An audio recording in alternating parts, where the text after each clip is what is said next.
wine host Meister for the night is Shane from Woodwinters. Thank you very much, Shane.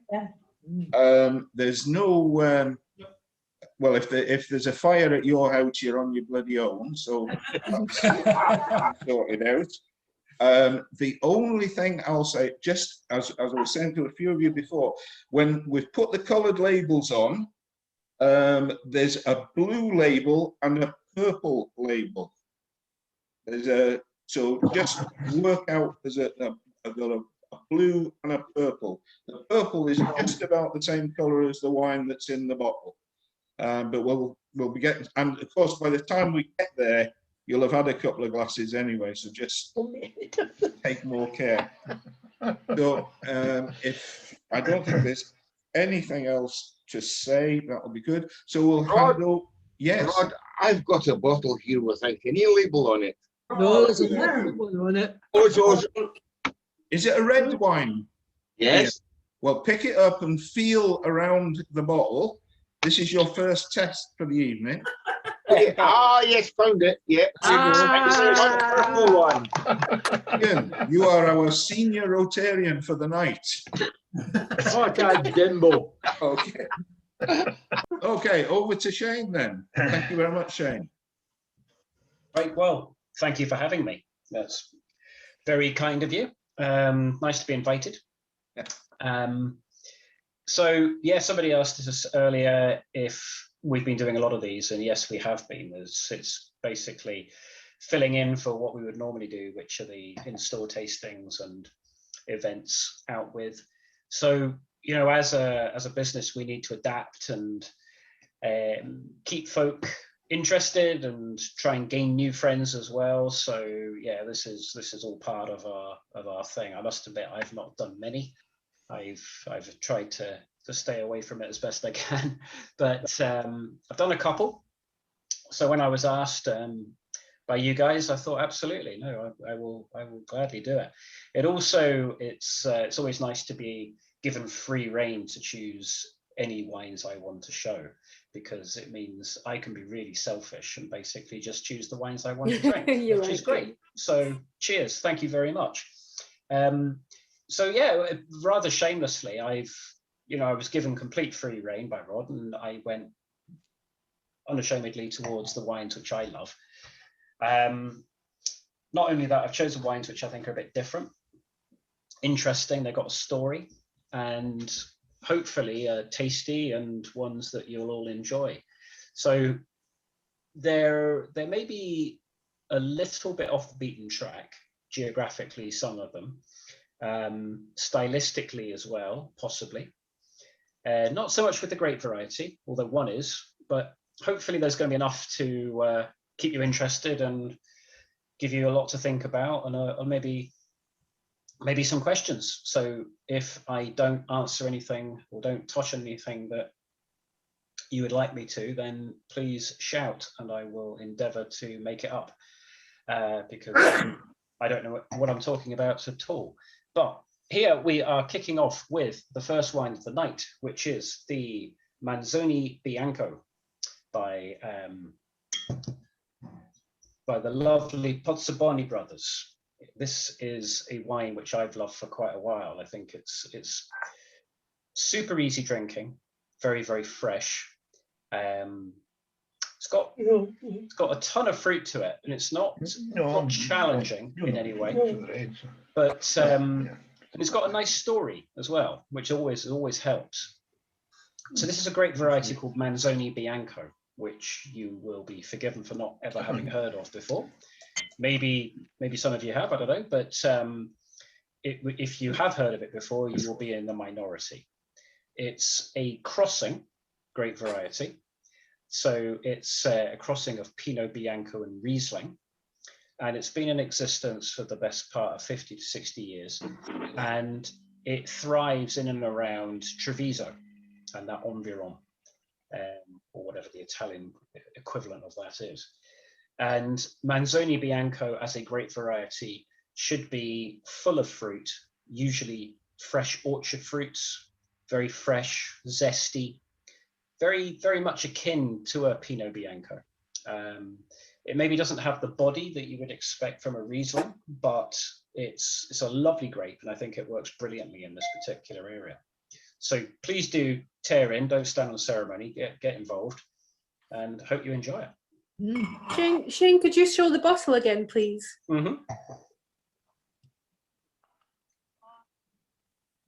Costa, what's the middle part? Costa? Degli Agnelli. Okay. It's really nice, actually. Yeah, it's lovely. Yeah. So the key is down on the bottom, the producer name, which is Case Paolin, and then the grape variety, which is in the small type here, which is Manzoni Bianco. And it's named after, the grape variety is named after the professor who created it. It's a simple crossing. It's not, there's no weird Frankenstein science going on here. It's a crossing in the same way that you would propagate any other species of vine. And, you know, there are hundreds and hundreds, if not thousands and thousands of different grape varieties around the world, most of which you would never have heard of. So when you come across something that isn't Chardonnay or Pinot Grigio or Pinot Bianco, it can be a little bit surprising and people question what it is. But grape varieties like this exist all over the world, especially in Italy. Italy has a massive wealth of indigenous varietals. Obviously, an incredible history of winemaking. So in every single winemaking area of Italy, you're going to find a host of interesting varieties that you may never have heard of. And I think this What is this cross again? This is Pinot Bianco and Riesling. Pinot Bianco and Riesling. Thank you. And it's very easily done. You know, there's a whole host of varietals which have been crossed with so-called classic grape varieties. And to make a crossing such as this, it's usually done to create a vine which will thrive in a specific environment, be it on a specific soil type or aspect, or indeed climate, a microclimate. And I don't think that was necessarily the intention with Manzoni Bianco for this particular neck of the woods, but it works. It's really lovely. So geographically, we are about 20 clicks northwest of Treviso. It's pretty flat. It's pretty uninteresting. Lovely little villages pop up every so often, but otherwise it's a very flat, mainly alluvial plain, with the odd outcropping of small hills. One in particular is called Asolo, which is where these guys are based. And you get a little bit of altitude, and that altitude does help with freshness. So the Posseboni brothers have been doing their thing for quite a while, and they've been bordering on biodynamic for the best part of 30 years, before biodynamics was really a thing, or at least a thing that was widely regarded in the wine trade.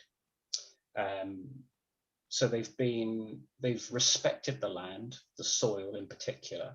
They've known how to look after the grapes, do it brilliantly.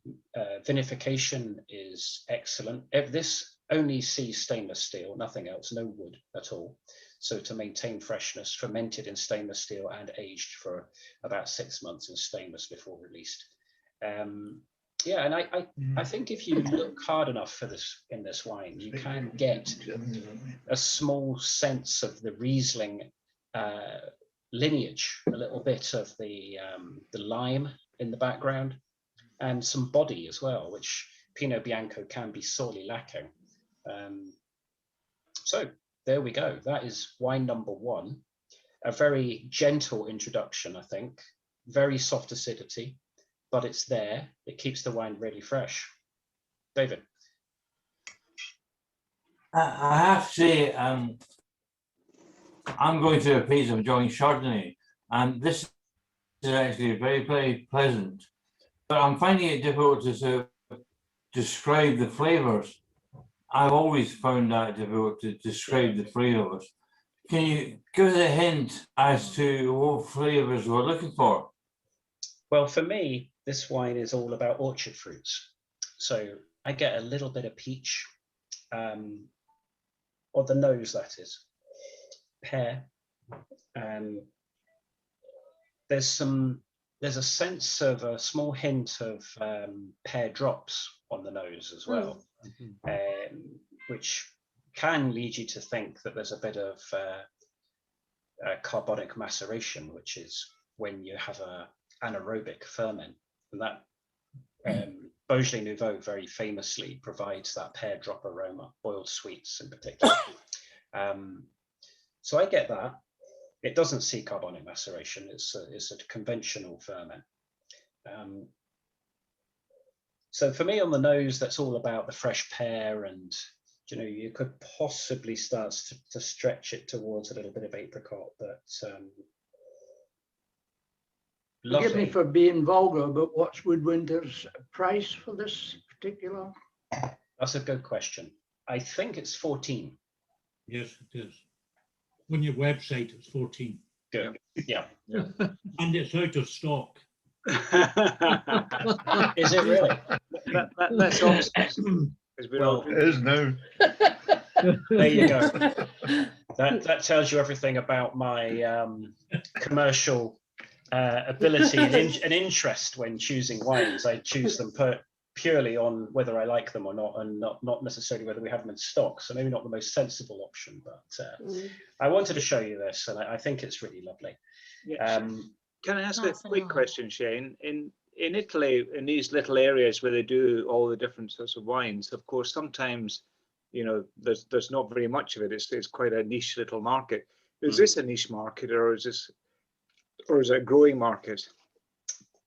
Well, the producer themselves are small. There's no two ways about it. Now, I think I have some figures for you if you're that inclined. So in total, they make 70,000 bottles across all their wines. And that's not much for a business as a viable going concern. Now that's spread across the wine you're drinking, 2 Proseccos that they make, both of which are organic and biodynamic and absolutely amazing. They do 3 red wines as well. So when you take that all into account, there's not much of any of these wines out there. Yeah. Now, when we ship we're the importer. So when we ship, it's usually quite a big deal to try and fight our corner to get the stuff. Yeah. If you go to Treviso, which I would highly recommend if you haven't been, it's absolutely beautiful and a lot of fun. You will see Casa Paolan's wines in most of the good restaurants there, and they need to be good because it's 14 quid. This is their entry point. So for a restaurant, that's usually becomes quite an expensive wine. Not necessarily in Italy, they're certainly not paying £14 for it, but you take my point. It's not a trattoria house wine. So it needs to be a good restaurant, and you'll see them there, and they don't very often make it out. So we really have to fight our corner and persuade them to give us a decent quantity of stock to allow us to work with. We've got a very loyal following in the on-trade in Scotland. A lot of places absolutely love their wines, especially the Prosecco, which is their main thing. I would hazard a guess that probably 3/4 of the entire production is the Prosecco.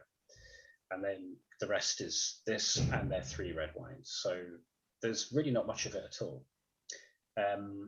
Now, that's not to say that you are in a particularly rural, backwards area here. You're not. It really isn't. The vast majority of the viticulture in this particular neck of the woods is vast. It's large quantity industrial Prosecco country. Now, if you are in areas like that, and you can find a little microclimate that either has a bit of altitude or a particular aspect which is beneficial, you can make some really, really good wine. That's evidenced in fine wine regions all over the world, where you can have producers who make very boring, wine by numbers, and then a neighbor who's doing everything beautifully, be it organic, be it biodynamic, whatever, but just real hands-on sense of place and sensitivity to winemaking, and then vinification as well. You can make amazing wines in some rather innocuous areas. And do they use the same grape for the Prosecco as well? They don't. They No. have to use Glera. So Right. Glera is the very recently the 100% permitted varietal for Prosecco. Right. So very recently, they also changed the rules around what it meant to be called Prosecco, and it's now a geographical identity rather than the grape variety, which had always been called Glera, but it had got changed and abused and became the grape variety Prosecco, which has never existed. It's always been Glera. So the authorities decided to make that official and say, if you are going to be Prosecco, you are going to be a DOCG or a DO, and you have to be within the Prosecco DO. Sorry, I'm thinking Spain here, but DOC. Yep. So Prosecco became a protected geographical entity rather than a grape variety. So it stopped all the other areas of the world making a Prosecco in the same way that Champagne is protected, and Cava to a much looser extent is protected as well. So yeah, Prosecco is now a geographical identity and not the grape variety. Thank you. Shane, how do you go about purchasing new and different wines? Is it to do with the Scottish taste buds, or how do you decide what to add to your portfolio? You're right to ask about the specific taste buds, because it is important that a wine, once it's arrived, is going to be suitable for our climate and appeal. And that's massively evidenced by how much rosé you do or don't sell depending on the weather. And we cannot sell rosé in Scotland, really. We just have no luck with it. But on the odd occasion, when we get great weather, it flies out, absolutely flies out. However, if you put a little bit of sugar in the rosé and you stick some apple juice or other fruit juice and some herbs and spices into it, I can guarantee you it absolutely flies out, as we found when we started selling a very special wine from Barcelona, which is called Mundial. It's basically a sangria. And we were asked to ship it by a restaurateur down in Manchester who we supply. It's a restaurant called Tast, and he's a Catalan, and he had to have this particular bottled sangria from his hometown, and he wanted it on his list. So when we were told this, and we had to do it, if we wanted to keep the account, we thought, oh, damn, how are we going to shift a pallet's worth of sangria in Scotland at whatever it is, 12 quid a bottle? We're going to be set on this forever. And we got the pallet in, got their first order down to them, which was a few cases, put it into the shops, put it on the website, people tasted it, and because it's sweet, light, fruity, and tastes good, we tore through the pallet within about 3 weeks, and then started panicking because we had to order more for the restaurant down in Manchester. So yeah, you never know, you really don't. And the whole one of the most common things we get is people coming to us having been on holiday in a particular area and asking, oh, we had this amazing wine, you should have it, you should get it, it's brilliant. And we'll make all the right noises, of course, and when it comes down to it, you find out it's some obscure Albanian goat wine that all very well and good when you're in the hot sun of Albania, but the minute it's transported, it falls apart and tastes literally like a goat. So yeah, it's a lot of trial and error, but also it's all about contacts. You know, you can spend your life going to trade fairs and drinking your way around them, which sounds like a lot of fun, but it isn't. But really, when you go to these massive trade fairs, which will have thousands of exhibitors, you don't go to just wander around arbitrarily trying to find a wine. You go there with a specific intent to meet people and try the wines that you know you want to try. Otherwise, you'd never survive. Great. Should we move on to wine number 2? Yep. All right. So this is continuing on the theme of Shane choosing wines which he loves to drink himself. So again, I will thank you for allowing me to do this.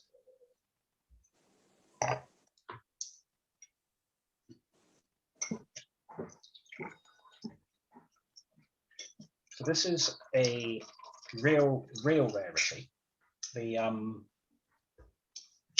Manzoni Bianco is a rarity. There's no two ways about it.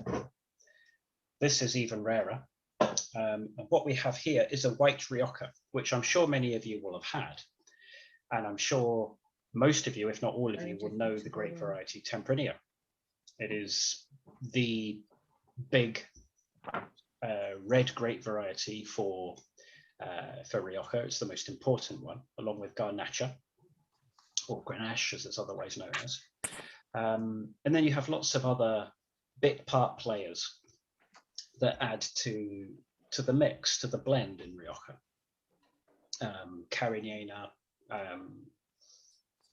loads of them, so many I can't actually remember any of them right now. But the point being is Tempranillo is normally red wine. It's a red grape, and it's got a very dark pigmentation, not quite as dark as Garnacha, but it is dark. However, as you've probably very quickly ascertained, this is not a red wine. This is white. So what we have here is a Tempranillo Blanco. And you can obviously make white wine from red grapes. You'll all know that. As you know, anyone who's enjoyed champagne will know that most champagne is made from a combination of Pinot Noir, Pinot Meunier, and Chardonnay. 2 of those grape varieties are red. So when you crush a grape, with one exception, the juice will run clear. The only time it will pick up any pigmentation is when you keep the skins in contact with the juice. So you could make a white Rioja out of Tempranillo, just getting the juice off the skins quickly, and then you vinify it. And that's the normal production for white wine. However, that's not what this is. This is not a red Tempranillo. This is an incredibly rare, deformed, almost extinct white varietal of Tempranillo. So these deformed grapes, which have lost their pigmentation, are super, super, super rare. I mean, they really are. There's hardly any of them out there. There's a few famous examples of white Pinot Noir. A couple famously in Nuit Saint-Georges. A very, very famous producer called Henri Gouge makes one. And it's a white Nuit Saint-Georges made from deformed, non-pigmented Pinot Noir. And this is the equivalent, but with Tempranillo. And I absolutely love it. Not only because it tastes great, but because it's super weird. And the other thing about it is it's just got the most wonderful story behind it as well. But before we get on to that, I'd like for you to try it and see what you think. Because obviously with the wine, stories are nice, but it lives and dies by whether you like it or not. That's the key. Could you show us the bottle again, Shane? Of course. I think I missed that. Right. All right, okay. I've got a better That's- memory for things. That's the bottle itself, which doesn't really tell you much, but that's the Yeah. important bit. Can I ask you something else? How important do you find in selling wines is the bottle design?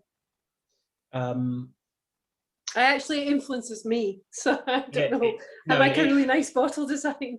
It's hugely important. Yeah. Do you know what? I think we tend to kid ourselves into thinking that we're really important in people's decisions ourselves, because so many people ask us for a recommendation. But if I was to be honest about it and to say, well, look, if I was to recommend 3 wines, all of the same price point, the same character, the same quality, and one of them had a lovely looking label, then they would go with the lovely looking label one, definitely. Interesting. Yeah. There's a host of times in the shop, in particular, not so much for trade, but in the retail environment, where somebody will come in for something very specific, and that's what you want in the retail shop. You just want folk coming and telling you what they want and what they need, and that's brilliant. And you'll go straight to it, and you show it to them, and there it is. It's everything they've ever hoped and dreamed of, and they'll go, no, I don't like the label. And you just want to die a wee bit, but at the same time you have to respect that, especially if it's a gift. They're gifting it, then it needs to look good, because it's all well and good buying something for yourself that you don't necessarily like the looks of, but you're going to drink it. So I totally get it, and it's hugely important. There is a phenomenon called the critter label, which has been proven that if you stick an animal on a label, doesn't matter what animal, any animal at all, it will outsell the neighboring wine that's exactly the same by a factor of 3. Wow. It's absolutely crazy, but it works. It really does. But Shane, when I lived in France, I learned from my French neighbours that the technique was to go down to the local vineyard who produced some very good wine, but to buy the cuvitainer and then serve it in jugs rather than worrying about a bottle. Yeah, absolutely. And the wine was superb, yeah. but unfortunately we don't have that option in Scotland. No. They don't sell whiskey in cuvitainers. No. However, fingers crossed, very soon in Dunblane, there may well be somebody who will be selling wine by the demijohn. You will be able to take refillable bottles down and do that. And it's a great, if you're in somewhere, so back to wine number 1. I made the mistake of taking some friends here. It was part of a rugby trip. It was Glasgow Warriors v Treviso about 4 years ago, I think it was. And I thought, well, we'll go and visit the brothers and go and see them at the same time because we're in the area. So I took 4 of my friends along, and we had a wine tasting of all their wines, not just like the range, but several vintages of each of them at 11 o'clock in the morning. And it was a lot of fun. It was wonderful. And then we went back into Treviso, and having drunk all those beautiful wines, the single best wine that we then went on to enjoy for the rest of the night came out of a tap. And this wine was a partial ferment, semi-sweet, kind of slightly fizzy red wine, and it was just absolute. And this was in January as well. So if you are in a particular wine producing area and you can get young, fresh, super fruity, super juicy wines immediately into vinified really quickly, keep a little bit of CO2 on the wine as well, and get it into these bars that serve it under tap. It's just wonderful. It really is. But the problem, of course, getting it here is that there's a big time delay. So those wines will fall apart. So the wines that end up here invariably are wines with structure that can last that distance. I mean, we're not talking a long time, but it doesn't take much time at all for a young, fruity, very, very quickly made wine, like you enjoyed in France, Alistair, to fall apart and become oxidized. Anyway, that is not what we have here. This is very much not a quickly made, super young wine. So let me tell you a little bit about Juan Sancho, who is a hero, absolute hero. So he is professor of enology at La Rioja University. But more importantly than that, he has single-handedly saved a handful of Rioja grape varieties from becoming extinct. We touched earlier on all the various areas around the world that have a wealth of indigenous varietals. Not many people know that Rioja has an awful lot of permitted grapes that can go into Rioja, both red and white, most of which never see the light of day, ever, let alone get vinified. So they will be the gnarly old vines you see on the side of the road, things which just grow in people's gardens, but they will be viable, proper Vitis vinifera vines, which have got great heritage. So Juan Sancho, being a bit of a lunatic, decided he was going to try and save these grape varieties from extinction, and this is one that he found, this deformed, non-pigmented white Tempranillo. He's also found another grape variety, which is from the same range as this wine, called Maturana Tinta and Maturana Blanca. Another grape variety called Monistel, not Monastrell, which is otherwise known as Mourvedre, but Monistel. And they are all permitted. They are all written down in the annals of Riojan winemaking and are permitted. So that is why you can have this bottle of wine, and you can have his Maturana Tinta as a single varietal, and it's still called Rioja. So what you're drinking is a relic, and for us, it's really exciting and absolutely lovely that somebody has taken the time and effort and passion to save this great variety and keep it going. So I hope you like it.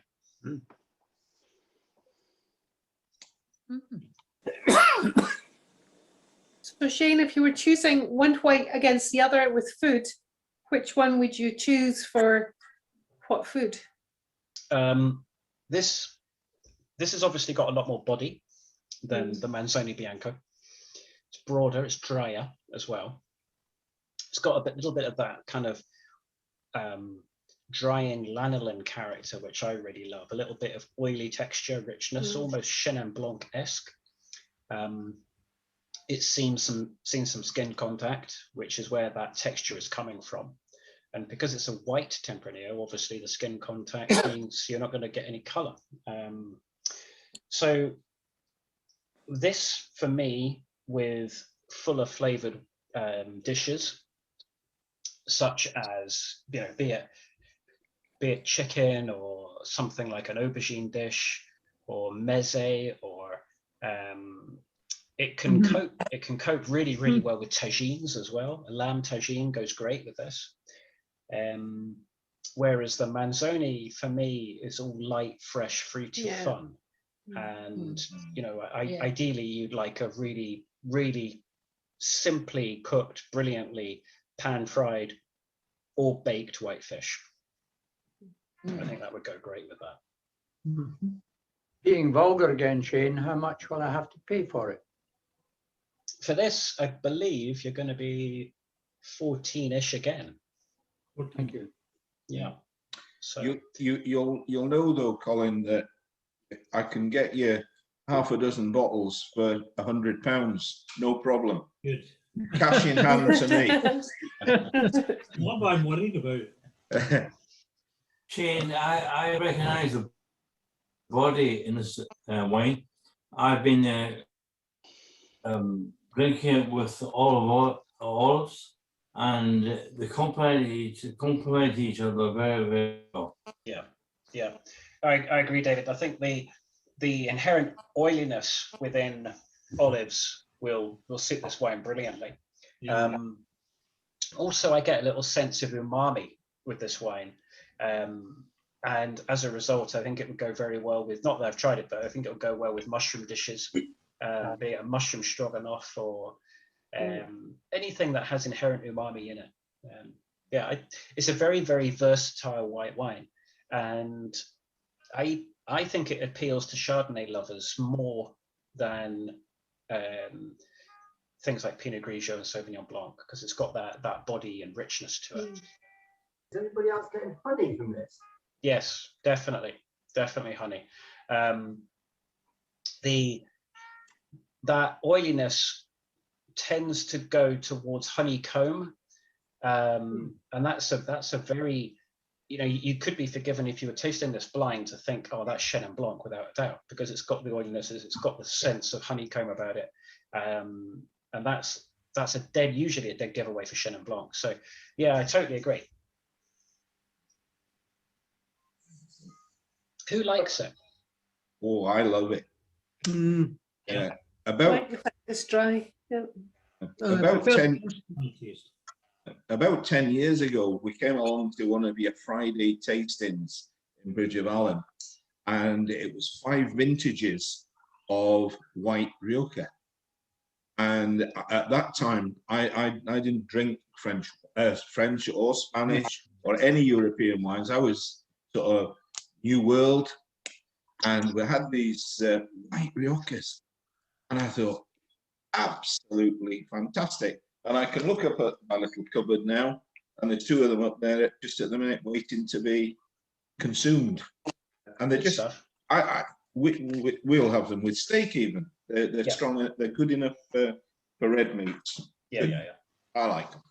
Yeah, good, great. But I like the first wine was more interesting. Right. I would have that in the afternoon. And then I would have this for my dinner. Yeah. Shane, I think I went wrong somewhere because I went to watch the rugby at Treviso and actually watched it. Clearly, I should have been diverted at some point. Yeah, we did actually make the rugby, but we were a little bit rough around the edges, I must admit. Being a Warrior supporter, you have to be.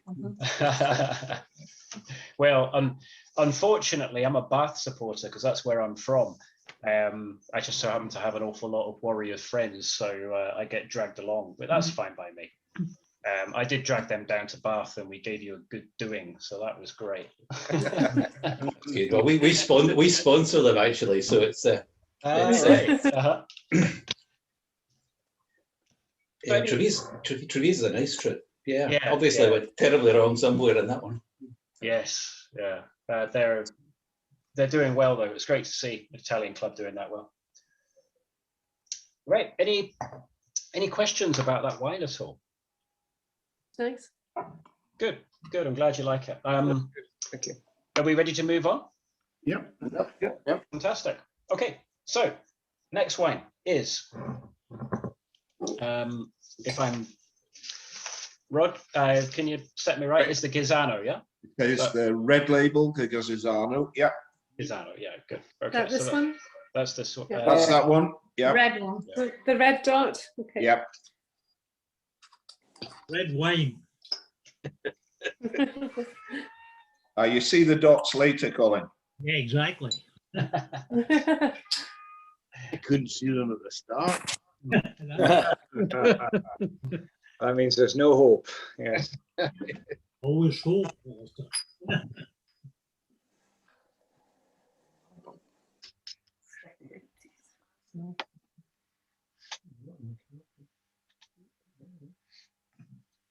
It's a dusty nose. Dust, yeah, absolutely. That's a great adjective for this wine. It is dusty. Do give this wine a lot of swirling. It will help immensely. Even though it's been decanted into these bottles, I believe it's been put under argon as well. So it will help a lot if you give it a wee bit of swelling. So that dustiness will change, and it will become a little bit more meaty. You'll start to get some irony aromas. I hesitate to use the metallic, but you get that kind of sensation of iron, and then the fruit will start to come through. The dustiness is not unpleasant, but it will change and it will evolve quite rapidly for this wine. So what we have here, I wanted to show you a different take on Tuscan Sangiovese. So I have no doubt with such an esteemed audience that you all will have tried the very, very best from Tuscany in its various guises. Obviously the best Chiantis, the best Brunelli as well. Sangiovese is the most noble grape variety, I would suggest, certainly in Tuscany, if not maybe the whole of Italy. Nebbiolo would argue that case, but a lot of people would say Sangiovese is it. It is the iconic red grape variety of Italy. Now, it obviously makes the whole gamut of red wine styles in Tuscany, from the very worst fiasco wines that you used to get in the 70s in the wee bottles with was it wicker? I can't remember what they used to put around it now. So that everybody had on their tables with a candle in. That was super cheap, very, very quick, young, paesano style red wine to be enjoyed immediately after vintage, sometimes chilled, really easy drinking. The other side of Sangiovese is Brunello di Montalcino and Vino Nobile di Montepulciano as well, which is 100% Sangiovese. Sangiovese, as it travels around Tuscany, and especially as it comes into the southern part, the southeast, the hilltop towns of Montalcino and Montepulciano, the grape becomes smaller, and as a result, there's more pip to pulp ratio, thicker skins as well, and you get a more concentrated, heavily tannic, more long-lived red wine. That's not where we are here. We're at the other extreme. We are northwest. We are in the Pisan Hills here. We're well away from the traditional heartland of Sangiovese, or at least the famous heartland. So we've gone north, we've gone coastal-ish, and we have got colder. And what happens to the Sangiovese is it becomes finer and leaner. In some respects a bit fruitier, but not in a sort of table wine fruitiness, just a sort of more red fruit character rather than the out and out dark berry fruits that you will get in the southern parts of Tuscany, especially southern parts of Chianti. So we have here Il Ghisano, is the name of the wine, from the most amazing property in the Pisan Hills, Tenuta di Ghisano, 100% Sangiovese, vinified very, very, very traditionally. So not only is this organic, this is biodynamic and natural as well. So natural ferment, no inoculated yeasts used for this wine at all.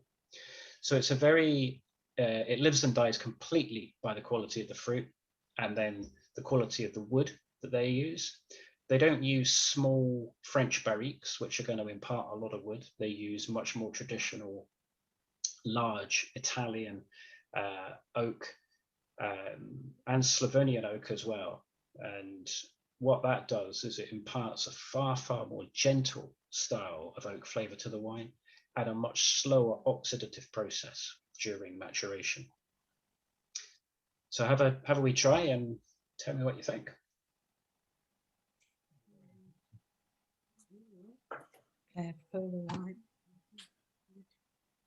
you're right about it definitely needs to swill it around the mouth.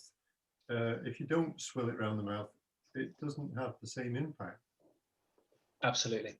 Breathe. Yeah. The whole swelling it around your mouth and making that god awful noise that Julie Gordon used to make is optional, of course, but it does help immensely. You'll all know, of course, that you've only got the 5 taste sensations in your mouth, and that's it. Everything else, all the evocative characteristics, come from your olfactory system. So if you can get the fumes up into your olfactory system as well as your taste buds, then the two obviously complement each other massively, and you are going to smell, taste, and appreciate the wine so much more. So yeah, you roll it around your mouth, absolutely. But if you can give it a little bit of a slurp, surreptitious or not, you make as much noise as you want, I guess, in the comfort of your own home on a Zoom call. Maybe not in a fancy wine bar, but it helps immeasurably. If you have a wine which either you've opened yourself or you're served in a restaurant or a bar or wherever, and it's not really singing, it's just not, you're not quite feeling it, do give it a little slurp. So you draw the oxygen in through your mouth without swallowing the wine, and all the aromas go up into your olfactory bulb, and you get so much more character. You don't then have to keep doing that with subsequent drinks. You can just keep, once your system has got used to it, you then pick up on that flavor with subsequent sips from that wine. And it can sometimes help just sort of break down that initial, not sure about this wine, it's a little bit dull. Or it might confirm that actually, yes, that wine is dull, it's awful, or maybe it's corked. Because if you've had the wine before and you've known it's been great and it's not singing, and give it a wee slurp and you go, nah, it's not right. So you can discount it and say, right, that's off, corked, whatever. Take it back, get it changed over.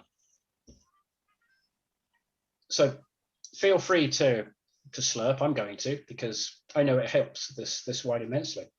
Just mute beforehand, everybody. No, do a synchronized slurp.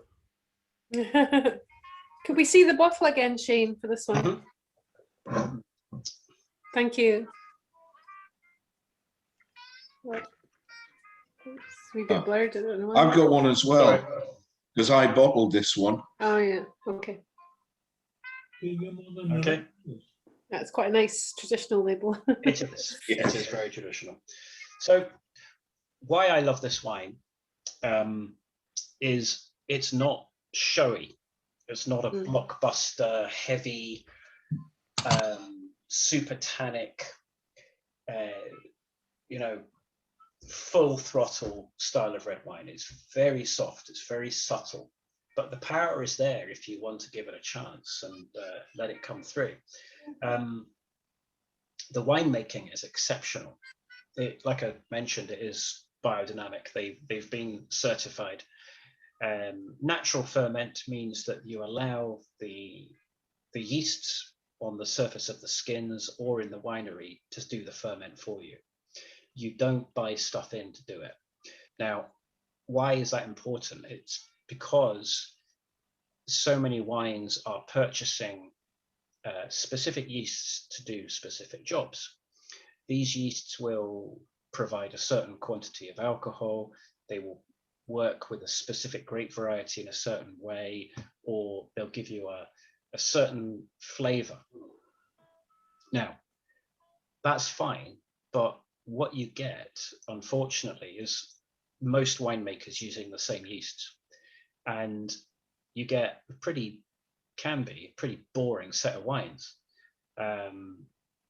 If you have a natural ferment, you lose all control over that element of the wine making, and you're at the mercy of what the yeasts provide. Now, if everything's right and you've done brilliantly in the vineyard, you've got lovely clean fruit, and you then continue to pursue a really qualitative winemaking regime, and you use natural ferment, that you have nothing to fear. It's the safest ferment there is. You get the most natural flavors. You get a naturally lower alcohol as well.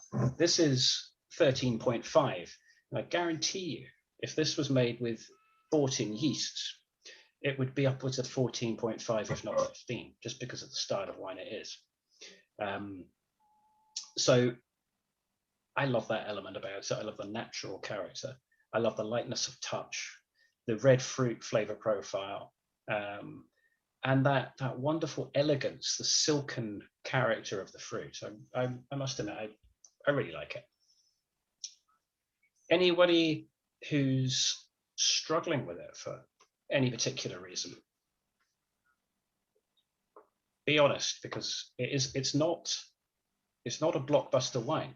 There's no two ways about it. You know, you would be forgiven for saying, no, I'm not a fan. I must say, it's not to my taste, I have to say. There's a lot of people who would find this bland. Yeah. It's not bad. I mean, it's not. I mean, it's okay. I would drink it, but it's not. Yeah. Sure, I could find a better red wine to my taste. Yes, absolutely. It's all personal. And I kind of pushed that question a wee bit because I wanted you to be honest. Because wine is all personal. There's no right or wrong. It's completely subjective. So for me, this is great. But I do know and I do appreciate that for a huge percentage of the population, this wine is not going to be enjoyed. You might question, why did I choose it? And I would maybe say, well, you're not come here to enjoy yourself. You're here to learn. This is a learning opportunity. And I want you to, it would have been very easy for me to have gone and bought some more Aussie Shiraz or California Merlot or something like that. And it would have been very, for me, this is interesting. I've got a real Perhaps love. it's because it's the first red wine tonight. I'm difficulty deciding whether it's robust or whether it's thin. That's very generous I of feel you to it's suggest. not full-bodied. It's certainly not. It really isn't. And that is partly because of the grape variety, partly because of the geography, and partly because of the winemaking. But it's certainly not a blockbuster. And I'm not going to apologize for that. I didn't want to just show you all a bunch of wines which you could stand a spoon up in. So that this is very much a wine which would be enjoyed with the right food. There's no two ways about it. If you could get a really very, very lovely piece of lamb cooked very simply, or slightly chilled with mackerel, this is great. It does pasta dishes very well as well. But yeah, it needs a fine touch, and in the right hands with the right food, this wine, I love it. I really do. So, but thank you for challenging us with this. It's not for me, but I find it very intriguing. Good. And thank you. Absolute pleasure.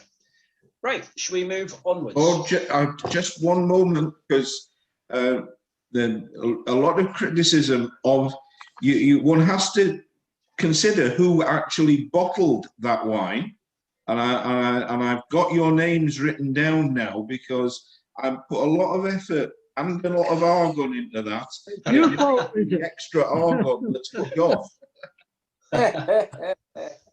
Yeah. Before we leave it, I really liked it actually, but how much does that one retail at? You see, you would expect I would know that, wouldn't you? Yeah. Yeah. Being the person that sells it, I think it's. Colin will know. I think it's £19, but okay. I can 17 on your website. 17, thank you. Yep. There you go. That's good. But yes, I did like it. I can understand. Yeah, it might be a little peak thing. Yeah. This is a Sangiovese for people who love Pinot Noir. Shane, there's two people here who really loved it, and we like a red wine that's not always full-bodied, and it's a lot of flavour, but it's not full-bodied, and that's quite a good combination. Good. James, I is this wine? I mean, I'm going to ask you, how is it chilled? It's lovely chilled. As a rule of thumb, if you want to know if a red wine is going to work chilled, it will usually 9 times out of 10 if there's not much tannin. Now, there's obviously a wee bit with this wine, but tannin doesn't really work when you're chilling a wine. So this is delicious. You don't want to chill it too much. And I think, I can't remember where I was, but we had it in a restaurant and they served it chilled with grilled mackerel and a sort of baby tomato salad. And it was just amazing. Because it has this sweet and sour character, it just went brilliantly with that oily, rich fish.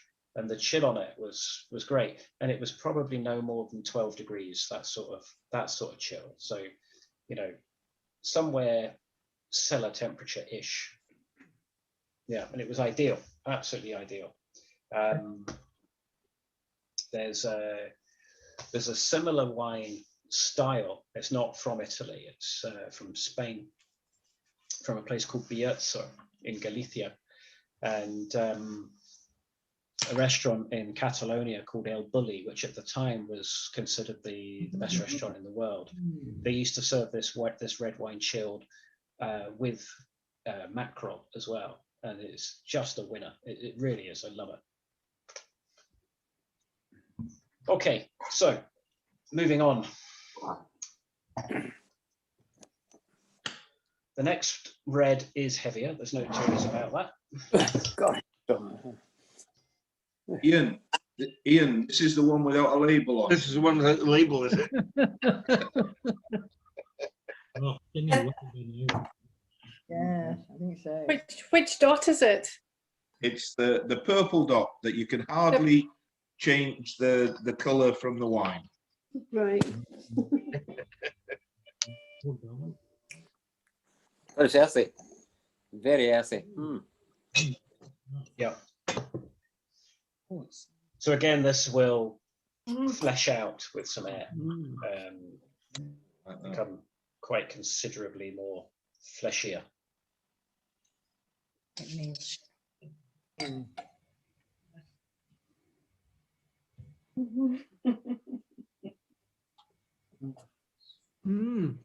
Yeah, so give that a lot of swirling and it will evolve. So this is it here. It's a rather lovely Moorish design. Really nice.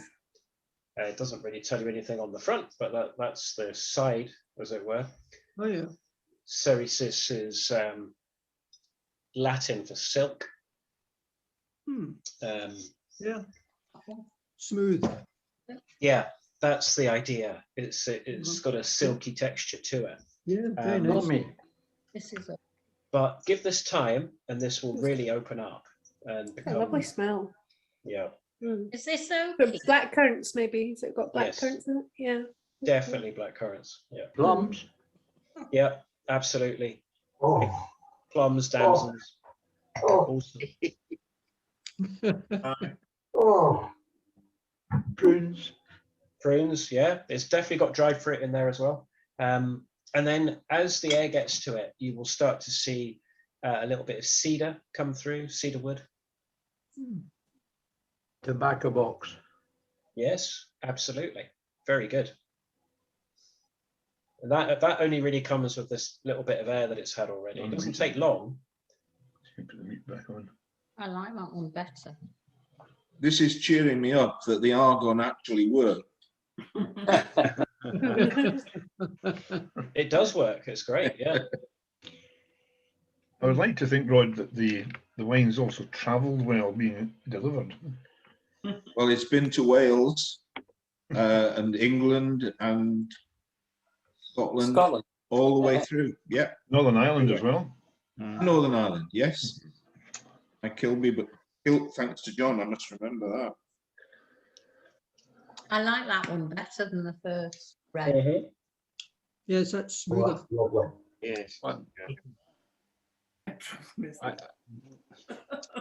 For somebody that doesn't know much about it, I would say that's more of a quaffing wine. I liked the last one better, and I could see it with something like duck or fish or heavy fish. I think you were bang on with that. In which case, I probably prefer the first one to this.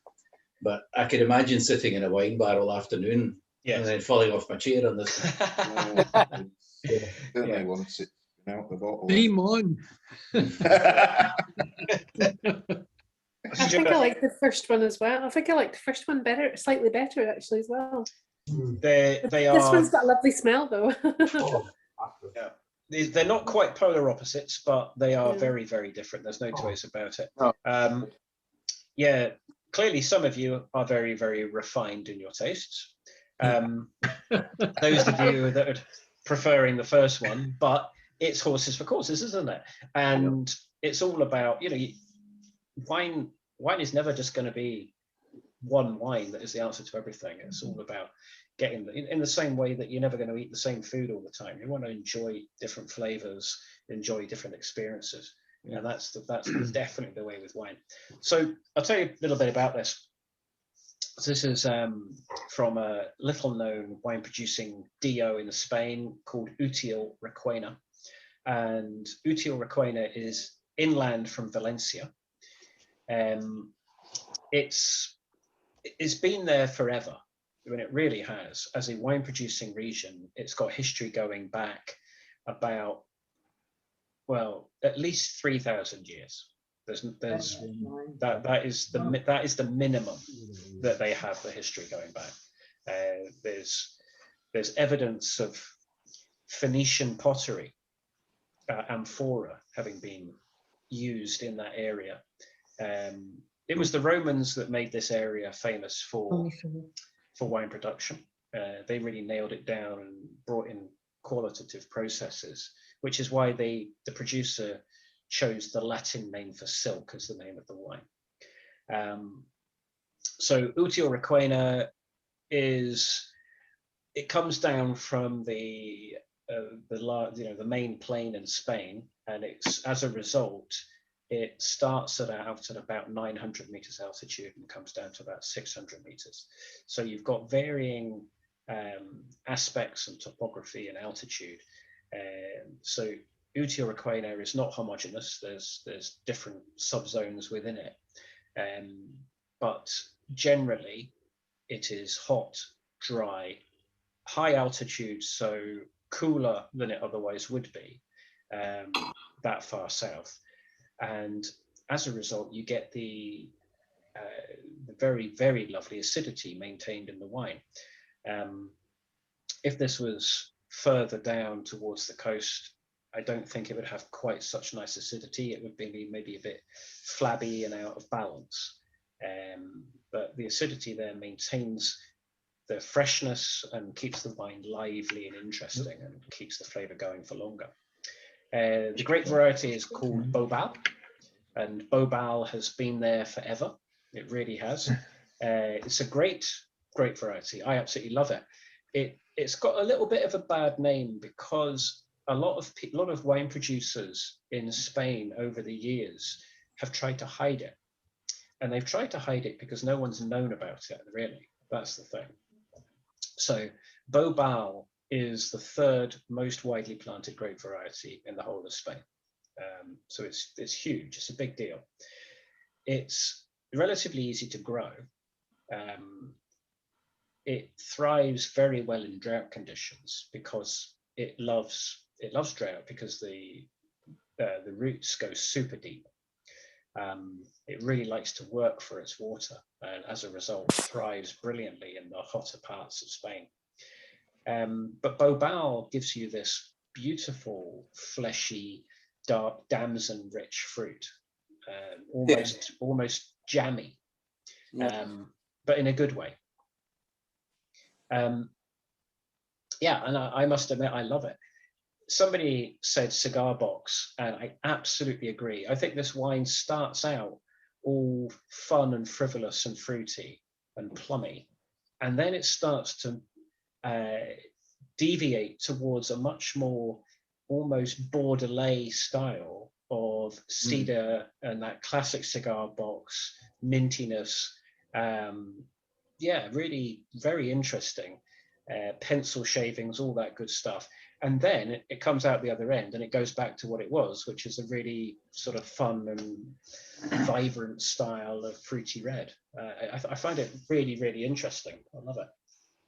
I was thinking Saint-Emilion at one point from the Bordeaux. Just yeah, you're absolutely. right. It comes back. It does. It kind of goes full circle, doesn't it? It has a little dalliance with Bordeaux in the middle, and then comes back to Spain again. You know, I think if you had this in a blind tasting, you would be forgiven for thinking, you'd be forgiven for being thrown actually, and going, "What is that?" Because you'd start out going, "Oh, that's big. That's a lot of fruit. That's got to come from somewhere really hot." And then you get that little Bordelais dalliance, and you go, "Huh?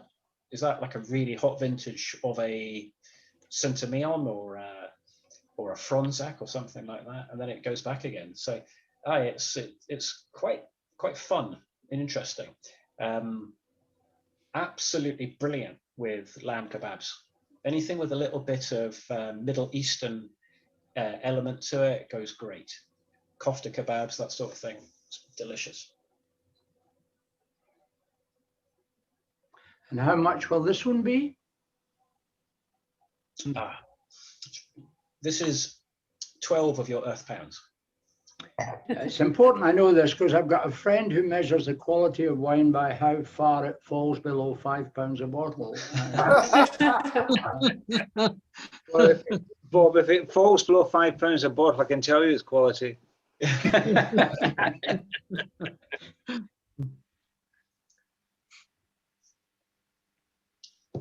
So if you would allow me, quick show of hands, who prefers this to the first red? Okay. Thank you. That's what I would have expected, yeah. Like the changing finish. Yes, yeah.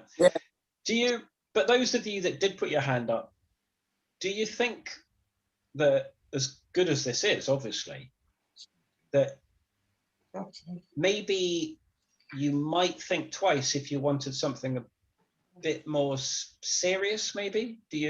Would you maybe consider the Ghisano if you were having it with something like duck or pheasant or something like that? I think that's it, Shane. I think what you're eating. You could do both equally good depending what you have it with, and I thought they were both lovely. Depending your mood. Yeah. It really does. I think at £12 a bottle, I don't think I'd be tempted to spend 17 on the other one preference. Fair enough. Yeah. That's Scotland coming out. And it's not Jim. It's not Jim that thinks that anything better than £5 a bottle, the lower it gets, the better it gets. It's not Jim. No. It's £7 a bottle, Bob. You felt you had to explain that, Bob, did you? Yes. Yes, I found with the first one that I got go very well kind of aftertaste. It was fine to start with, and then I kind of got an aftertaste which I wasn't quite so keen on. This one, I'm a bit like Stuart. I could see me sitting down with a bottle of this and just keeping going. Yeah. This one reminds. But I must admit, Shane, I'm a bit like you. I don't know if this is, I'm presuming, but you can like different wines in different seasons and different situations, and to say one's better than the other is actually quite hard. They're just different, and you enjoy them in different ways. Yeah, absolutely. Yeah, exactly. Good. Any questions about that wine? No, all good. We haven't heard much from the Ords tonight. I think we should get a comment from Laurie. I think Liz should speak, actually. Absolutely. You're on mute, Laurie, so it's difficult. And similarly, we haven't heard much from Paddy. which is quite a change for a night. So I think, and you're on mute as well. What have I to say, Rod? Sorry. Which of the two reds was to your or to Liz's taste? The second, definitely The second one, the silk, Yeah. the silk one. Yeah, I like that. absolutely, very much so. Yeah, it's very drinkable. Yeah, very good. And Paddy, Well, I am pathetic because I just. you're drunk already. Politics, you said. Mirabello, that's my pièce de résistance. A rosé, even in winter. Well, if you've got any of the first wine left, you could mix it with the two reds. I did that with the gin. Did you say you're a paralytic? Absolutely. And we haven't heard anything from the lower Highlands, Mr. Phillips, either. No, I'm just drinking quietly. Enjoyably. Very much so. Excellent. And is everything all right in Upper Dunblane, Ivor? Yes, very fine. Ian Fraser has seen me coming because he thought I was going to have another jib at him not being able to read the label. I just wish Bob would stop talking about me. Sorry, Ivor, I didn't want them to know. Shane, this might be an asinine question, but just in terms of volume, how does the output from Spain and Italy, in terms of production, pan out? Is Spain a much bigger producer? No, Italy is still above Spain. I believe by quite a way. So it's France, Italy, Spain, and then it is either, believe it or not, Argentina or California, or the other way around. So that's how it's been for quite a way. And California as one state is either fourth or fifth. Oh, really? Yeah. So France, Italy, and Spain by a vast country mile outperform everybody else. I mean, the second question you would have, which is sort of semi-related to that, is you hear these apocryphal tales of the French keeping the best wine for themselves. I've spent a bit of time in France, just on holidays and touring around and business-wise, and have been introduced to some lovely wines that I've never heard of and possibly never hear of again. So I guess the question I'm asking is, somebody like you with vast expertise in the stuff, does it take somebody going to a country like that to get under the skin, as it were, of these producers so that you can actually get hold of the best stuff? I guess it depends on your definition of the best, doesn't it? Because if you qualify it as the most expensive, most sought after, most respected wines, then it's not true, because they are, by their very nature, they're international beasts. They're traded and used as commodities the world over. And you're talking the likes of the very best from Burgundy, be it Domaine Romanée-Conti or Anne-Claude Laflèvre or Georges Rimier, etc., along with the very best from Bordeaux, of the big five, and then the ones from Pomerol, such as Le Pen and Petrus, etc. Those are considered the very best wines in the world, but are they? They're only the best based on a completely subjective group of palates and the price that they fetch in the market and the fact that they're traded so much. To me, what are the best wines? The best wines are those that are affordable, are interesting, have heritage and passion behind them. like Juan Sanchez wines, where somebody has made the effort to go the extra mile and, you know, pour their absolute energy and sometimes blood and tears into it, which is a little bit off-putting as you drink, because you've got to drink it, but you know what I mean. So in some ways, I am getting really waffly here. I appreciate this, but in some ways, yes, it is true, because if you want to get the most interesting, fascinating flavors, you do need to go. There's no two ways about it. Yeah. But you can get them in the UK and other parts of the world. You just have to go to the right places, and you've got to do some work. That's what it all comes down to. You can't just rock up to a little wine shop or a restaurant or even a hotel and expect to get them. You can't, because some of these things are made in such tiny quantities. So, you know, the very best, what is that? It's those which are made with the most love and interest and passion. And very often those wines don't taste conventional. They taste weird and wonderful.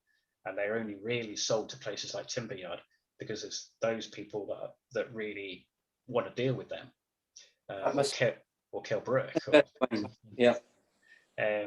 Now, you serve those wines to some people and they will not thank you for them. They will find them challenging at best and disgusting at worst, because they are completely weird, totally 100% natural wines, and as a result taste like nothing on earth. So it's a difficult question to answer concisely. So I'm sorry if I've gone on a bit too long, but you know, I would point to South Africa as a great example, where maybe even this Bobal actually is a good example. So Bobal and a lot of the old vine garnachas that Juan Sanchez has saved are 100+ years old. That's the vine itself. So the vine is gnarly, old, properly, looks like an old elephant trunk, super thick as a prop's neck. And it's really grisly old thing. As a result, it's been around a long time. It's got a lot of knowledge.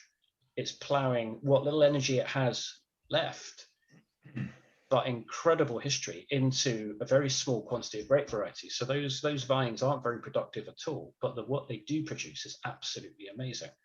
So if in places like Uti or Requena, which has this amazing wealth of old vine stock, and certain parts of Rioja, and absolutely certain parts of South Africa, you go and find these, and you find the people who are vinifying them, you can get some incredible wines, and they're not much money at all. I think that was probably my point, or my question was, you know, do you having somebody with the expertise to go and find these? I mean, you're not. Well, maybe I'm being disingenuous here, but perhaps the supermarket buyer from Marks and Spencer's isn't going to key into that sort of quality, or are they? No, because it's not their market. They don't want it because they can't satisfy one unit, let alone the entire estate. So, you know, they're victims of their own success. They need wines which are made industrially. They need wines which are safe and, you know, are bottled in the UK. They're shipped in a container, in a massive plastic bag, which fills the entire container. And they do that because it's the cheapest way of doing it, for a start, but also it's quite often the safest way, the cleanest, and avoids oxidation. If you can ship your wine in a container size, so a container would take 23 pallets worth of wine in bottle. If you can convert that into a big plastic bag, then obviously you cut down the risk of oxidation hugely. And then you bottle it in the UK, and it's a big saving. So you're pouring hundreds and hundreds of liters of stuff from all over, various different producers who are all just instructed to make it to a specific recipe. That's the reality of most supermarket wine, unfortunately. And you get what innocuous, ubiquitous wines. That size of container wine box, Shane, would be far too big for our kitchen. Yeah, it's 67 cubic meters. I know that by heart. Shane, Shane, what do you think of British wines? The sparkling wines are amazing, genuinely brilliant. And they made a decision quite early on, and probably rightly, that they were going to position themselves as quality. So they put a quality price on it, and that has always been a bit of a hindrance because they're champagne prices, and people will always gravitate towards champagne because you just do, don't you? But they're definitely as good, and if not for a lot of them better. Would it have made any difference if they were cheaper? Maybe not. Maybe there would have been a perception that they're not as good. So yeah, I mean, the great thing is global warming is obviously definitely helping them, and as a result, the still wines are now becoming really, really, really good as well. I remember I was at a wedding in a place called Chiddingstone down in Kent, maybe 15 to 17 years ago, and we had the wedding in the vineyard and did a little wine tasting, and it was lovely stuff, and it was light and it was fruity, and it was made from crossings or hybrid varietals like Bacchus, and it was fun. But you would never have said actually these still wines are world class. They were interesting. But now, 15 years on, with proper understanding of the right clone of the varietal and really, really good attention to detail and the help of 15 years of global warming, means that British wine is now very nice. Good to know. Shane, you mentioned about wines travelling well or not travelling well. Is there a correlation between distance travelled, or is it climatic difference, and also wines of different vintages? You get good years and bad years. Does that also have effect on travelling as well?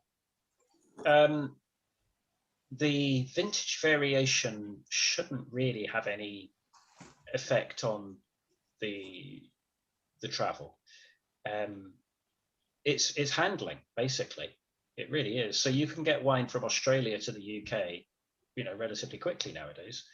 And there's absolutely no reason why a really young, fresh Sauvignon Blanc can't get onto British shelves within a month or two and be very tasty and in really, really good condition.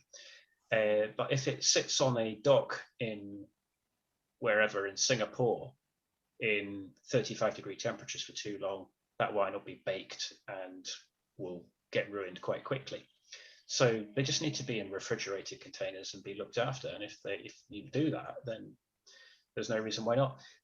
All of our fine wine importers or agents, I suppose, is the best way to describe them, in France and Italy and Spain, they will not ship in the summer. They just refuse to do it, which can cause a lot of problems if we've got restaurants who are absolutely beating our door down for a particular wine, and they'll just say no, we're not doing it, because they know full well that if it gets too hot in that container, or that particular pallet, it's going to get ruined very quickly.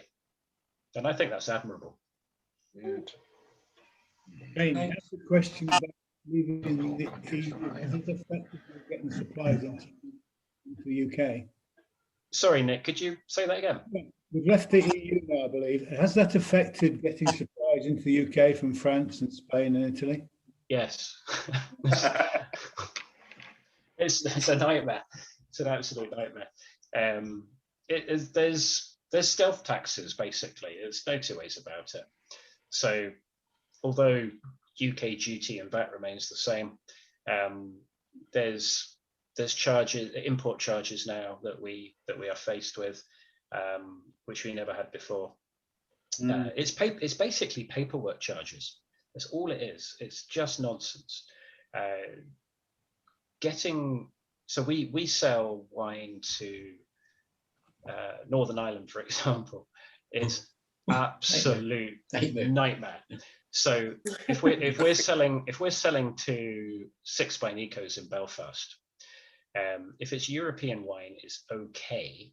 There's still some E1 somethings that we've got to sign, which we never had to do before and pay for. But if it's wine from outside the EU, we have to fill in a customs declaration every single time we ship that wine. So it's not one off. Every single shipment for every single bottle of wine, every single wine, no matter how many bottles in that particular delivery, we have to fill in a new customs declaration, and we have to pay something daft. I can't remember what it is now per consignment. £65. Thank you.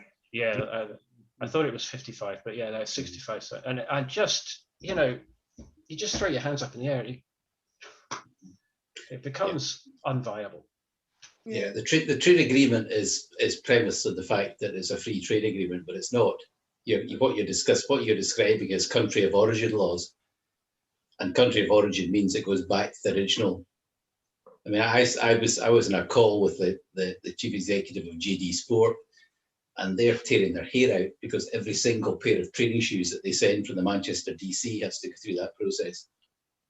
It's absolutely horrific. And is that because it's manufactured outside the EU? Yeah, it's manufactured in Poland, imported into the UK, then re-exported to Northern Ireland.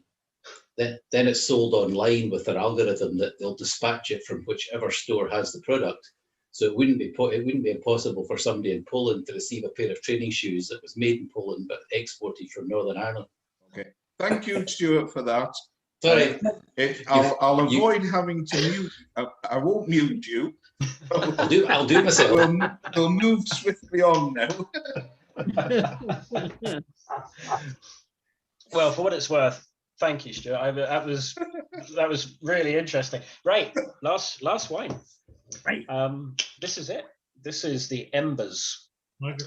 Oh, I've had that before. I've bought that before. Thank you very much.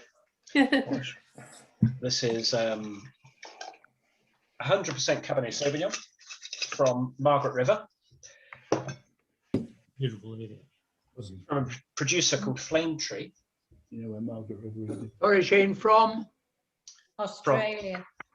Australia. Flame Tree. West of Perth. Okay, can I admit to having visited the place? Oh, very good. Whoa.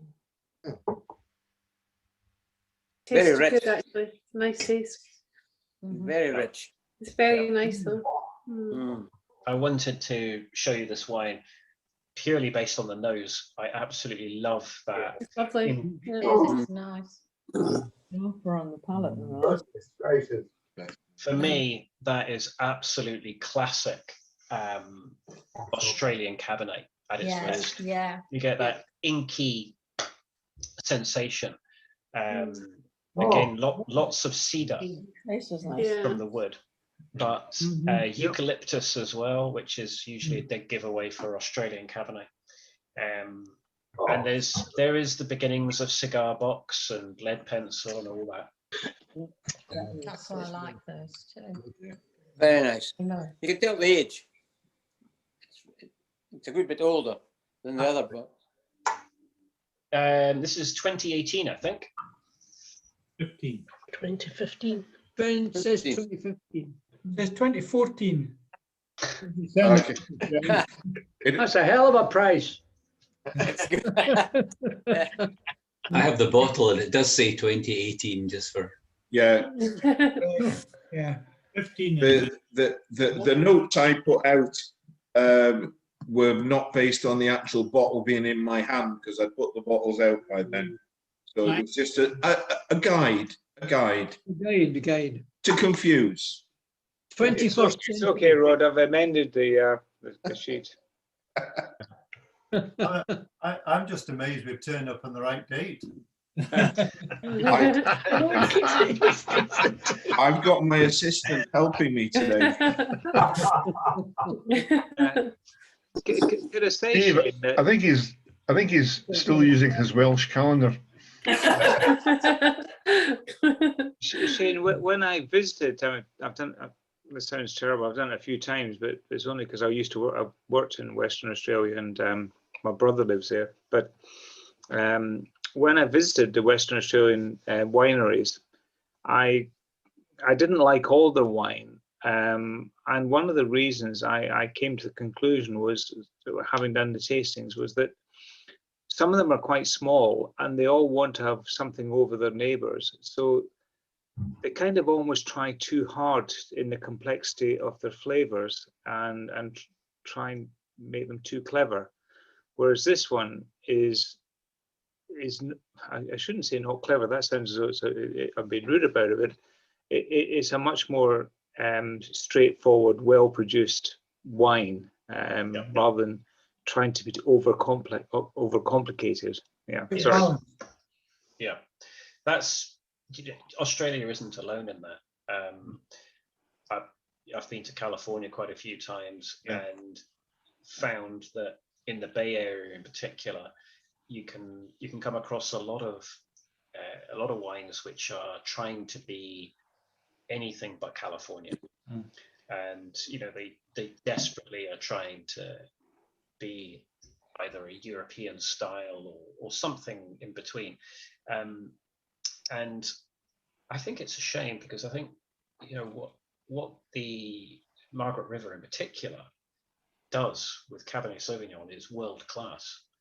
Now, Cabernet doesn't thrive brilliantly well in most parts of Australia, but Coonawarra and Margaret River in particular, absolutely stunning. And if you go down south from here to Great Southern, then you can get some really, really lovely Cabernets down there as well. It's all about fineness of touch, hands off, I think. Just allow the wine to do the talking, let it do its own thing. Cabernet Sauvignon isn't a complicated grape variety. It can be absolutely brilliant, just left to its own devices. Little bit of wood maturation, and this is the result. They very much say that about this wine. They say this is uncomplicated. This is their entry level, the Embers range. So they don't want it to be it has won awards, but they don't. That's not why they created this. They created this as an entry point into their world, and I love it. I think it's just classical, super dark fruit. Again, bags of blueberries and black currants, cassis, the whole thing going on, and then you underlying eucalyptus and sweetness of Australian Cabernet. I think it's really good, and it's That's good. Right. We're doing really well. Nice steak. Yes, it would. And as you go up the range with these guys, they don't become overly complicated. It just gets better and better and better. They're not trying to be overly, chin strokey Mornington Peninsula style. It's just really good, classical, honest, well priced Margaret River, and that's bearing in mind that Margaret River is a properly expensive place now to make wine. The the demand for certain vineyards is huge, and the prices are massive. You look at the very best from there, Cullen Estate, Lewin, these are really, really expensive wines. I was going to ask, reflecting on the wines we've had from Italy and Spain and now Australia, in your travels, have you noticed any national characteristics or stereotypes being reflected in the wines that they produce? And I see you're smiling at that question. Yes, I mean, they all exist. They really do. All of the national and regional stereotypes, they're all completely valid, and it's absolutely brilliant. I love it to bits, and that's why, I think the vast majority of people who are in our trade aren't in it just because of the product. We're in it because of the people we meet. There's no two ways about it. So, we can go from the Sud Tyrol in the far north of Italy, and you come across, admittedly gregarious, but still really, very Germanic Italians who would consider themselves Tyrolean before anything else, austere and straightforward. And then you come down to the Piedmontese, and they're a different breed entirely. Through all the various parts of Italy, down through to Calabria and Campania, where they are utter lunatics. Brilliant, absolutely. But you have to roll with the punches, and you have to do business their way. Otherwise, you don't stand a chance. It's all there, and it's absolutely amazing. I wouldn't change it for the world. It can be incredibly frustrating. The Italians in particular, they love paperwork. They absolutely love it.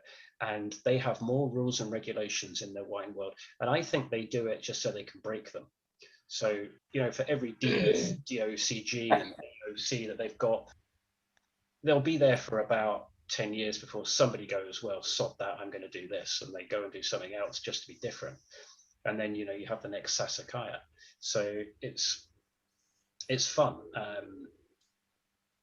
But, every so often something will really surprise you and be utterly wonderful experience, where you go to somewhere like the Finger Lakes in the US, and they're the most wonderful, hospitable, and South Africa, where they are utter. Honestly, I've never met anybody who's quite so vociferously Bible bashing, but these are all, for the most part, incredibly young guys, most of them sub 30, but they are massively driven by their Christian faith in everything they do. But it's all surf culture and winemaking on a natural, it is so complex and weird, but at the same time utterly fabulous, and you just have to go with it. Yeah. What would you say, Shane, would be the newcomer to the wine business in terms of countries that's up and coming? New countries that we're going to see more of for obvious reasons. Yeah, like real Slovenia. potential. Sorry? Slovenia. Yeah, for obvious reasons. England. Croatia is going to be big. You remember the Moldovan wines that we bought when we had a Moldovan member of the club and had a Russian night, and we bought gallons of the stuff. Yeah, I think I've still got some of it. Moldovan wine's nice. Nice. Yeah. This is nice. Georgian wine's very good. Shane, have you bought any wine from Macedonia? No, never had one actually. I mean, I toured a vineyard in Macedonia about 8 years ago, and it was probably the nicest wine I've ever had. Right. I think it cost me €0.50. Where all his hair went. It was the most bizarre circumstance. We bought £100 for a week and couldn't spend it. Go to Macedonia. It's phenomenal. Is it? There are lovely wines in Switzerland, but they don't come out of Switzerland. They keep it all to themselves. Yes. And They'll they're not not be- daft. And they'll not be cheap, Bob. The Austrians used to do that as well, but we're now getting quite a few Austrian wines in the UK. Shane, Canada's got really, really good wines Yep. in the west coast of Canada, and they don't do a lot of export either, but they're really fantastic. So They do. Yeah, absolutely. Yeah. Absolutely. only The relatively. price of this last one, the Australian one, have you got a figure for that? Yes. I don't know if it's Colin. I'm obsessed with this because I know. once 80 was with the quid. family in the restaurant on the lake shore of Lucerne, and because I was paying, my wine buff son decided we would have Amarone. And after a bottle of Amarone, we decided we needed another bottle of Amarone, and the waiter quietly whispered to me, "Sir, you don't want to waste your money on that. I will bring you a ripasso. You will enjoy it every bit as much." And it was actually better. Now, I don't know whether it was better because it was nearly half the price of the Amarone. But it seemed to me, yes, it was a delicious wine. Rather than the Valpolicella or the Amarone, the ripasso was excellent and half the price. So I'm fixated on price. I think this is 15. Yes. Shane, I'm going to ask a might be a slightly ignorant question, but am I right in saying that the Australian vines came from France initially? Yes. Yeah, Oh, absolutely. Yeah. And because there was an issue, I think, with French wine when they got a disease into the root, and did they not have to re-import the wines, the stock back into France in certain circumstances? Yes. So it was called phylloxera. It still exists. Phylloxera is a louse-sorum bug, which has a very complicated life cycle. But when it's in its subterranean stage, it feeds off the roots of vines. It came from America, and the US have their own species of vines. The European vine, or the wine vine as it's known, which has been propagated ad nauseum into every single grape variety that we know, is called Vitis vinifera. The wine vines in the USA are completely different species, and they managed to create a tolerance to this bug, and they are allowed. They managed to seal the wounds in the roots so that they didn't die. But then lots of winemakers in the late 19th century came over to the US, bringing vines, planting vines, going back to their own vineyards with these bugs on their boots, and they infested the whole of Europe. The wine vine, the European wine vine, Vitis vinifera, couldn't heal itself. So literally 99% of all vines in Europe died as a result. So yeah, it's a little known. There's an absolutely wonderful book whose name eludes me right now. It's based on it's about the wines of Barbaresco and Angelo Gaia in particular, and it touches on this. There's not obviously not a lot of if not none, living memory of what happened, because it lasted for about 40 to 50 years as it took hold throughout Europe. And the only way for European vines to survive was to graft American rootstock onto their vines.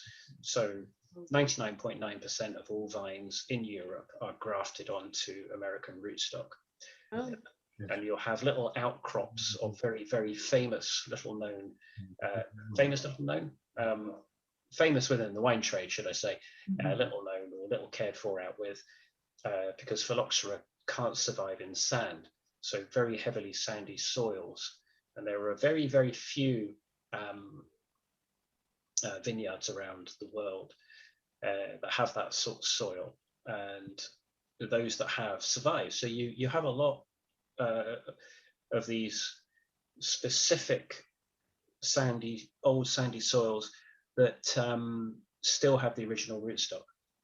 Because when you replace a vine, which normally happens every, say, 30 to 40 years, depending on where you are and what kind of vine it is, you don't pull the whole thing up. That would be daft. You just grub up the vine itself and you replant the new vine or regraft it onto the existing root.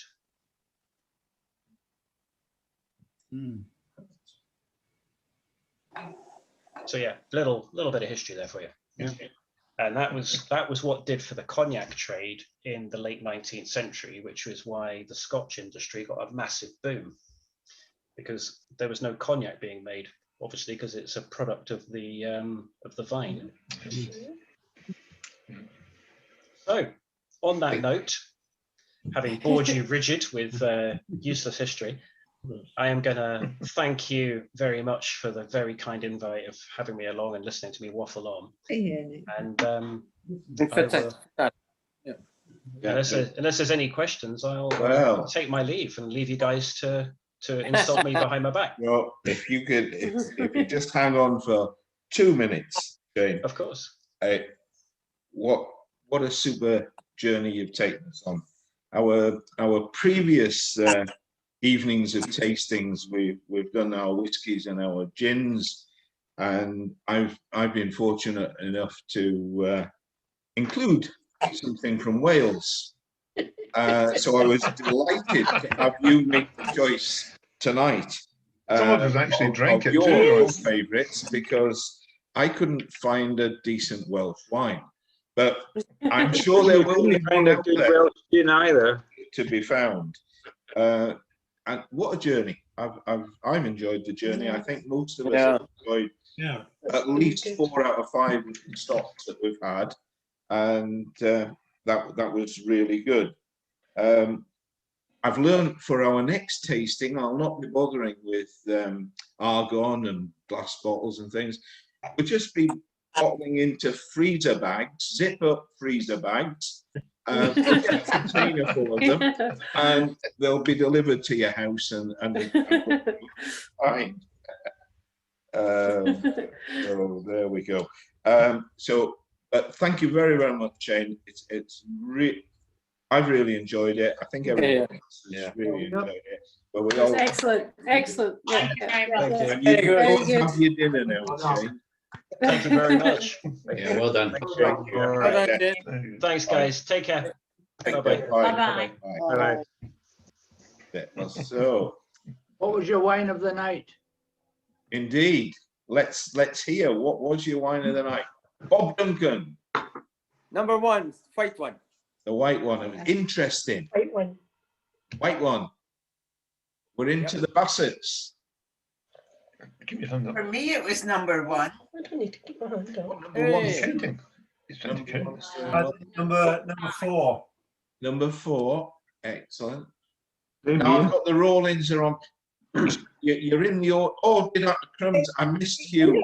He was bending down in the corner. We'll have to go back to the McRae's and Hugh's favourite. You've been drinking Macallan off screen all night. I know. I don't know why. Go on, Hugh. Tell us your best. Oh, Number 5. I was just showing my 5. Yes, I would say number 5, and not because it's Australian, and not because Peter Farr's a friend. So the next one on my screen's the Rollings is.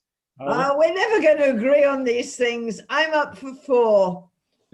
Yeah.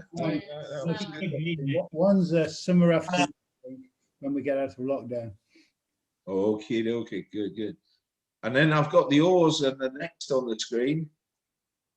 Well, I'm number 4. I think I'm number 1. Elizabeth number 1. Making a note of this, I Well think. done, Liz. Well done, Liz. That's it. And then the next on Rod, the thank you screen very is much. That's a super evening. Thank you. Thank you for organising that. Hey, Great it's evening. been good fun. Been good fun. Next on the screen is the EU paperwork expert.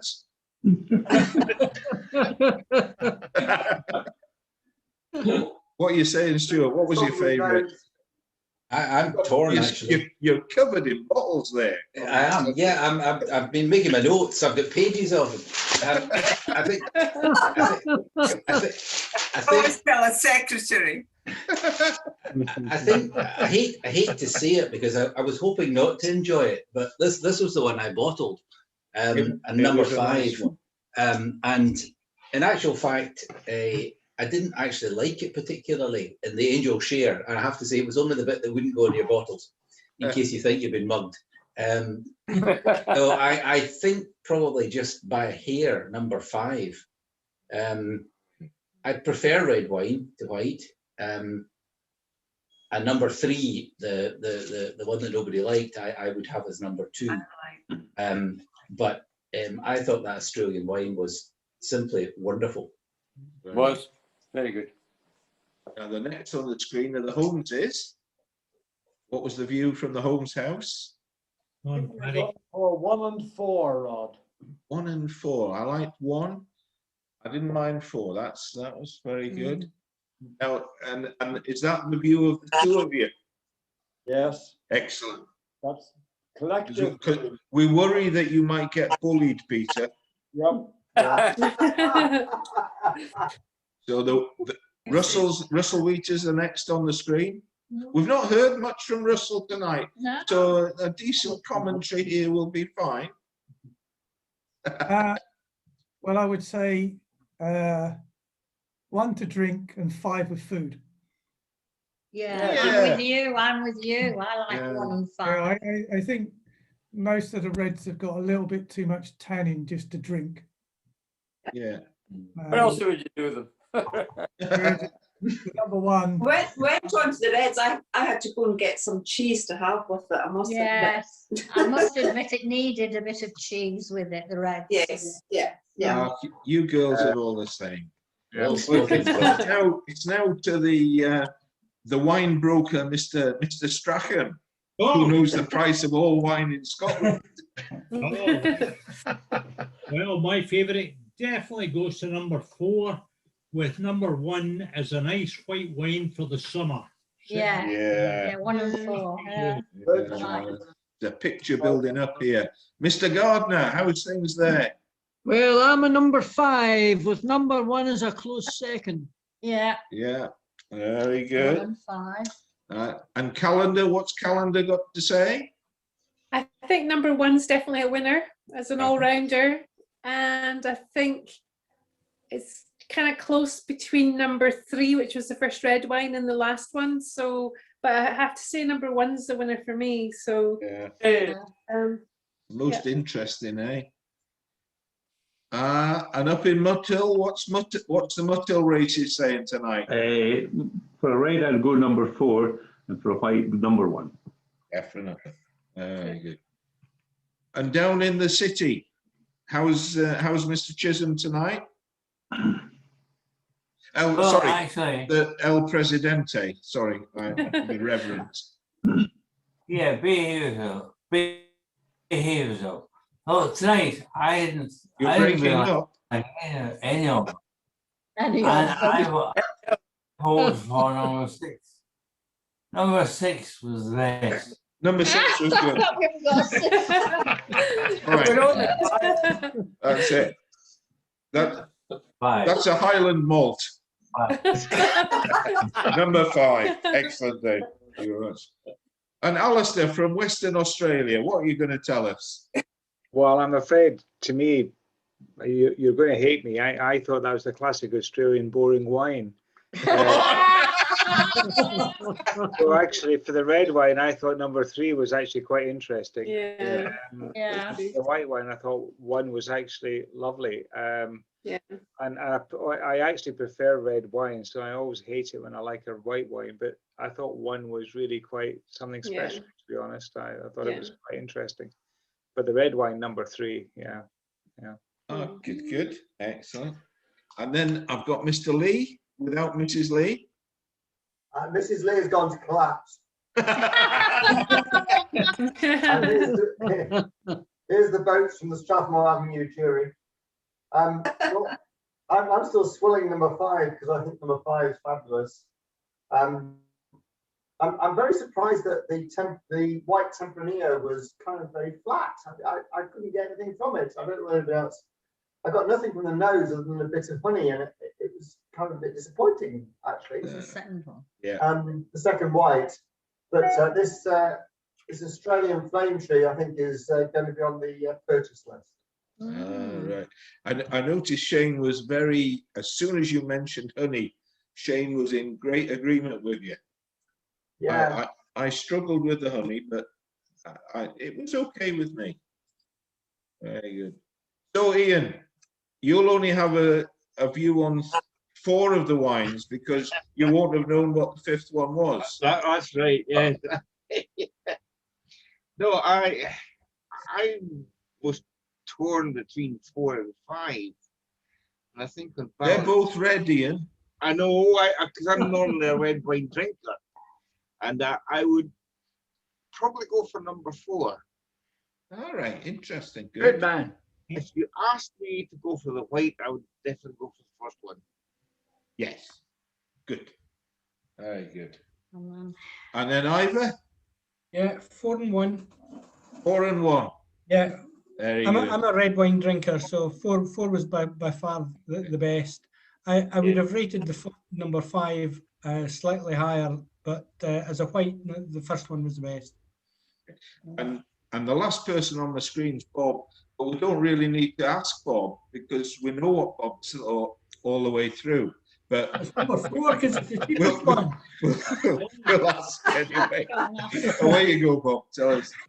I loved the cigar box. That was a brilliant move. Yeah. And No, all I of the like number 4. Number 4. Yeah. And not because it was the cheapest, but it was. And certainly number 1. And number Yeah. 1. Yeah. I like number 4. I thought it was lovely. Yeah. Okay, so all I can confirm from that is that wines 2 and 3 did not come from Wales. They came from somewhere else. Are you sure? I'm pretty sure. I think he did well, didn't he? He did very well. Yeah. Very well. Yeah, it's good. Is it? I mean, the